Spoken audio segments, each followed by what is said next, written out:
Pregnancy के पहले उनको अपने स्वास्थ्य का उतना ही ध्यान देना चाहिए जैसे प्रेग्नेंट होने के बाद। अक्सर हमारे यहाँ महिलाएं क्या सोचती हैं, दूध देना पति को और मेल मेंबर्स को है, लेकिन महिला के लिए भी दूध उतना ही आवश्यक है। और आयरन आयरन के लिए हमें बादाम और काजू नहीं खाना है, आप मूंगफली और गुड़ खा लेंगे तो भी आयरन मिल जाएगा।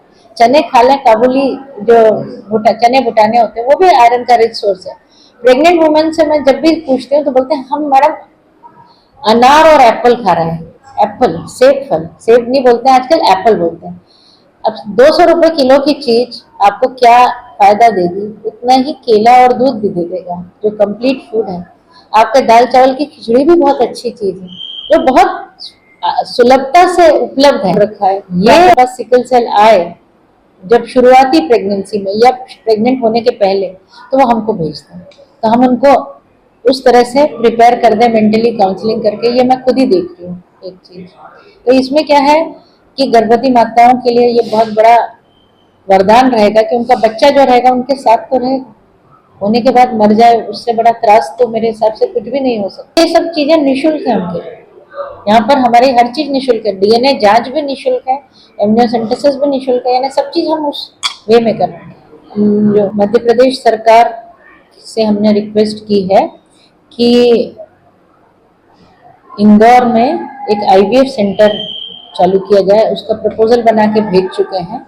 भोपाल पे भी उन्होंने हामी भरी हुई है, अब देखते हैं कब वो जमीन पर आता है। लेकिन आईवीएफ सेंटर बनने से जो गरीब महिलाएं हैं जो प्राइवेट में आईवीएफ नहीं करा सकते, यानी टेस्ट ट्यूब बेबी नहीं करा सकते, तो फिर उनके लिए ये एक अच्छा वरदान साबित होगा, क्योंकि उनके पास जब पैसे नहीं होते तो वह हताश होते हैं।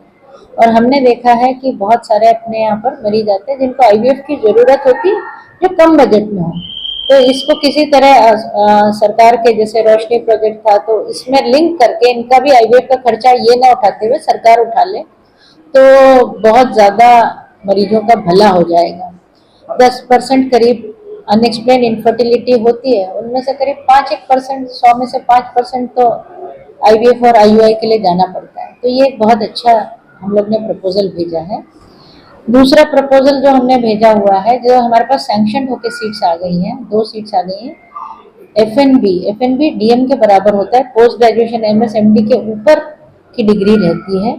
ये हाई रिस्क प्रेगनेंसी यानी जटिल प्रसव और फीटल मेडिसिन यानी जो अजन्मे शिशुओं में कुछ विकार होते हैं जो उनको डिटेक्ट करना, उनका ट्रीटमेंट करना, इस पे 2 सीट्स आ गई हैं हमारे पास।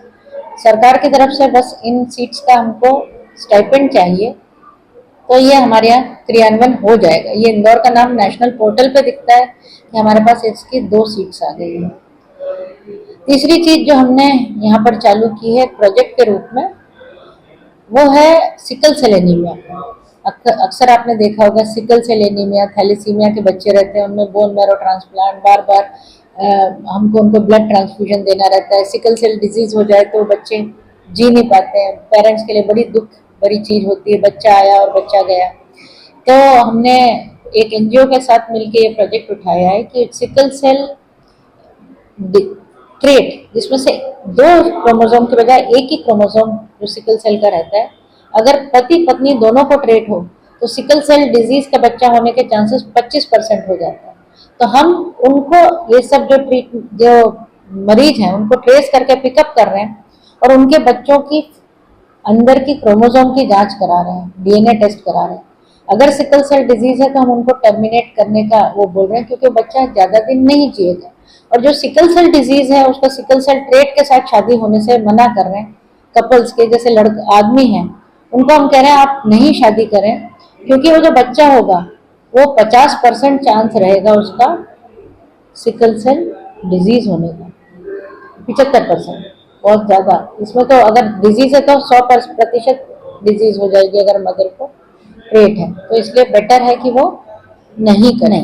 ये एमटीएच में है सुविधा, इसमें डिपार्टमेंट ऑफ पीडियाट्रिक्स भी इन्वॉल्व है, यानी चाचा नेहरू की से भी इन्वॉल्वमेंट है, क्योंकि हमारे यहाँ यूं भी पीडियाट्रिक्स है।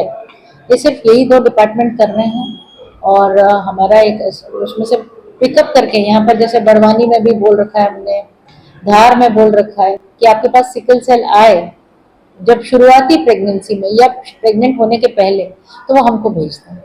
तो हम उनको उस तरह से प्रिपेयर कर दें मेंटली काउंसलिंग करके। ये मैं खुद ही देख रही हूँ एक चीज।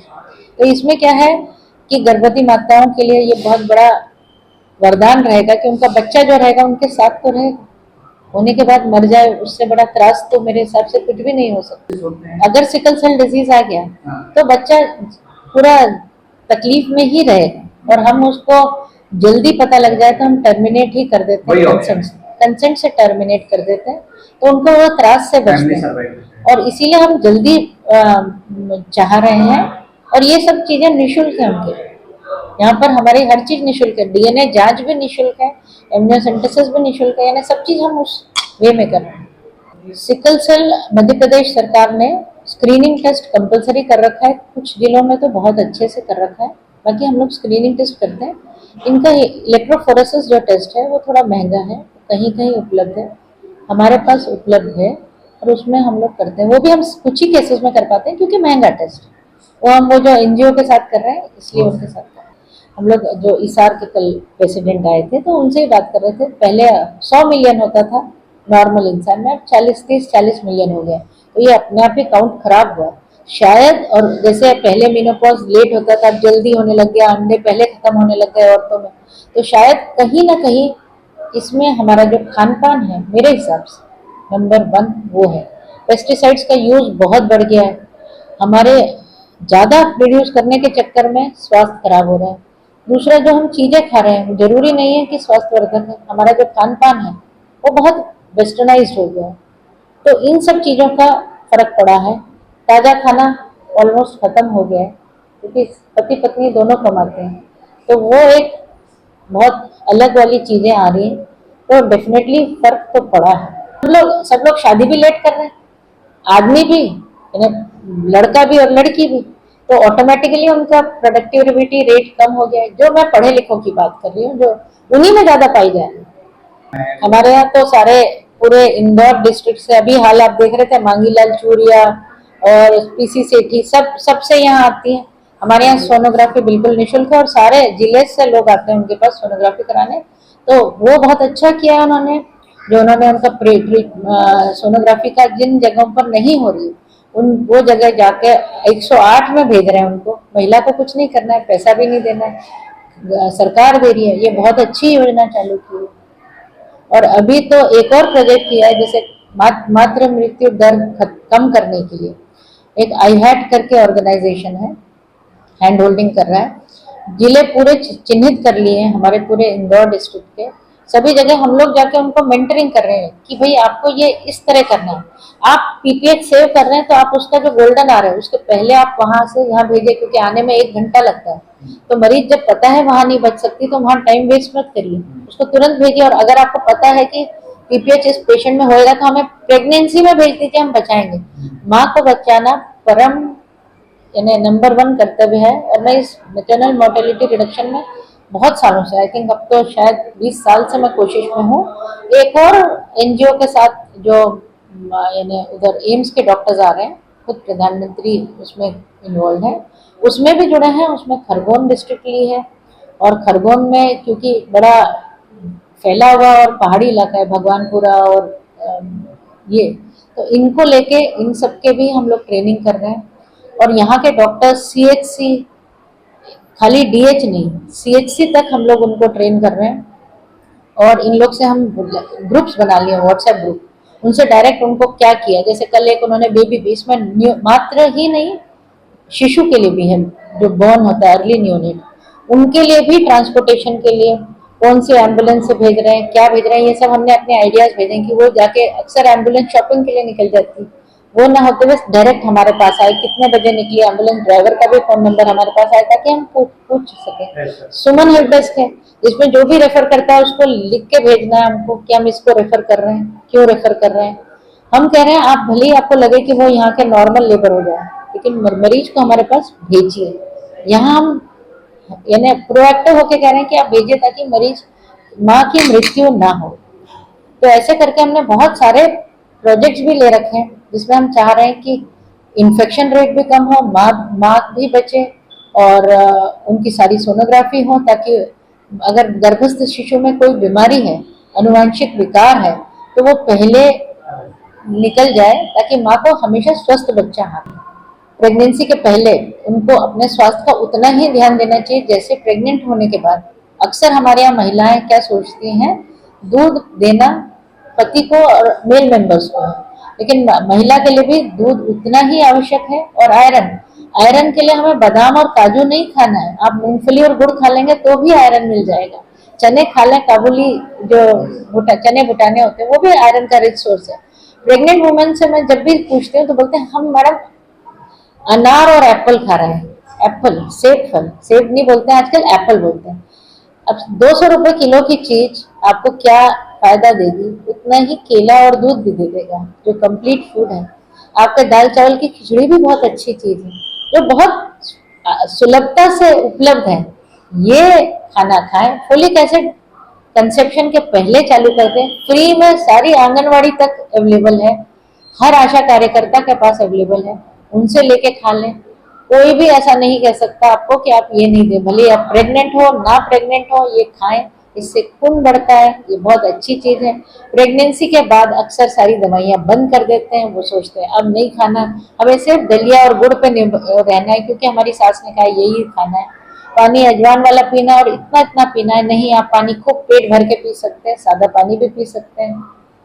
सास की बात अवश्य सुने, हम घर में झगड़े नहीं चाहते हैं, लेकिन पूरा खाना खाएं। दाल सब्जी चावल रोटी बैंगन, बैंगन बड़ा रिच सोर्स है आयरन का, वो भी खाएं। ये सब चीजें बड़ी जो आपके जो आसपास उपलब्ध चीजें हैं जो मौसमी है वो खाएं, वो ज्यादा अच्छा है। तरबूज खाएं, वो ज्यादा अच्छा है बजाय सेब खाने की। सोनोग्राफी जब भी प्रेग्नेंट हो शुरू में जरूर कराएं, शुरू 6 हफ्ते में यानी 1.5 महीने में तो जरूर करा दें, ताकि आपको पता लगे कि आपका बच्चा सचमुच में कितने हफ्ते का और आपकी जो डेट है वो सही है कि नहीं। ये बहुत इंपॉर्टेंट स्कैन होता है, अगर 6 हफ्ते में नहीं तो 7, 8, 9 जरूर करा लें। ये बहुत बहुत इंपॉर्टेंट स्कैन है। आपका कभी नली में बच्चा है तो भी पता लग जाएगा, आपके बच्चा में धड़कन नहीं आई तभी पता लग जाएगा। तो आपका जो भी इलाज होना है शुरू में हो जाएगा। आप उसको 11-12 हफ्ते तक बच्चा सोच के तमाम सपने बुन के फिर उसके बाद निराश ना हो। दूसरा जो स्कैन बहुत जरूरी है वो 12 से 13 हफ्ते में है, जिसमें हमको पता लगता है बच्चे के सिर में पानी तो नहीं भरा है, रीढ़ की हड्डी तो अच्छी बनी है, रीढ़ की हड्डी पे फोड़ा तो नहीं है जो बाद में टूट जाएगा और बच्चा पैरों से अपंग हो जाए या हाथ से अपंग हो जाए, या उसका सिर ही नहीं बना है, या और कोई अनुवांशिक जो इस समय तक पकड़ सकते हैं वो भी पता लग जाएगा। कई बार क्लेफ्ट लिप यानी मुंह में तालू में विकार, होंठ कटे हुए, ये भी पता लग जाते हैं। उसके बाद एक 19 हफ्ते पर जरूर स्कैन कराइए, भले ही कंजेनाइटल विकारों के लिए 24 हफ्ते तक एमटीपी अलाउड हो गई है, लेकिन जितना ज्यादा ऊंचा ऊंचा जाते जाएंगे जो सफाई है एमटीपी, उसमें माँ की मृत्यु होने के चांसेस उतने ही बढ़ते जाते हैं। इसीलिए जब शुरू में एमटीपी एक्ट आया था वो 12 हफ्ते तक ही करने का आया था, 12 से 20 2 डॉक्टरों की सहमति रहती थी। तो आप सफाई करानी है तो इन कारणों से कराएं, लड़की और लड़के के कारण कभी भी नहीं कराएं, इससे आपके पाप का घड़ा ही भरेगा, मैं तो बोलती हूँ। और लड़कियां क्या कम है ये आप देख लीजिए, हमारे गायनी डिपार्टमेंट में आके सारा ही महिलाओं का डिपार्टमेंट है, नर्सेज में भी लड़की और महिलाएं हैं, 50% आबादी महिलाओं की। तो ये कृत्य कभी मत करिए।